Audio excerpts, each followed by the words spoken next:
ඔයාලට මතකද කිරිබත්ගොඩ ගිනිගත්ත හැඩකාරී? කිරිබත්ගොඩ මේ වෙලාවේ ගින්නක් හැඩකාරී එක ගිනි අරන් තියෙන්නේ. සමහරු නම් කිව්වේ හැඩකාරී ගිනි අරන් නැහැ කියලා. ඒ වුණාට මේ තියෙන්නේ හැඩකාරී එක ඇතුලේ ඒ වෙලාවේ තිබුණු තත්වය. හැඩකාරටත් කෝටි ගාණක අලහබාණි වෙලා තිබුණා. දෙසැම්බර් 30 මේ ගොඩක් දේවල් අලු වුණාට මාසකගේ පොඩි කාලෙකින් හැඩකාරී නැගිට්ටා.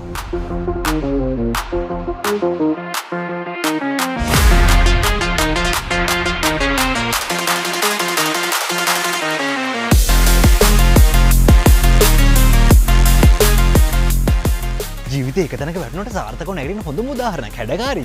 දැන් ඉතින් අලුමතින් නැගිටලා රීಓපන් වෙලා තියෙන්නේ. කිසිම දෙයකට තමන්ව නවත්තන්න බෑ කියන හැඟීමම ඇති. ජීවිතේම සාර්ථක කරගන්න. ඉන් කාලෙක ඉඳන් ලස්සනම ගවුම් වලින් කාන්තාවන් සරසපු හැඩ කරපු හැඩකාරී නැවතත් ඔයා වෙනුවෙන්ම ලස්සන ඩිසයින්ස් වලින් ලස්සන ගවුම් කලෙක්ෂන් එකකින් කිරිබත්ගොඩදී රීಓපන් කරලා තියෙන්නේ. කිරිබත්ගොඩ කුරුණෑගල මෙච්චර ලස්සන ගවුම් කලෙක්ෂන් එක හැඩකාරීගේ තියෙන්නේ. එයාලගේම ඕන් ෆැක්ටරිස් වල මහන නිසා. කුරුණෑගල කිරිබත්ගොඩ හැඩකාරී බ්‍රාන්චස් වලින් වට හෝල්සේල් අරගන්නත් පුළුවන්. ඔයත් ඇඳුම් ව්‍යාපාරයක් කරන කෙනෙක් නම් කිරිබත්ගොඩ ඒ වගේම කුරුණෑගල තියෙන හැඩකාරී නවතම ඩිසයින් කැමති විදිහට කැමති ක්වොන්ටිටි එක ඔයාලට මිලදී ගන්න අවස්ථාව තියෙනවා. රුපියල් 690 ඉඳන් ස්ලිපර්ස් ගන්නත් පුළුවන්. ඔව් ලස්සන ස්ලිපර්ස් කලෙක්ෂන් එකක් වගේම ෆැන්සි අයිටම්ස් උත් මෙතනින් ඔයාලට බයි කරන්න අවස්ථාව තියෙනවා. ඉතින් ගින්නෙන් පවා විනාශ වුන්නේ නැති ආත්ම විශ්වාසයෙන් නැගිටින හැඩකාරී හැම කාන්තාවකටම ජීවිතේ දිනන්න හොඳ උදාහරණයක්. එහෙනම් ඔයා ඉක්මනටම කිරිබත්ගොඩ හැඩකාරීකට ඇවිල්ලා ඔයා ආසම කරන ගවුම අරගන්න. බයි.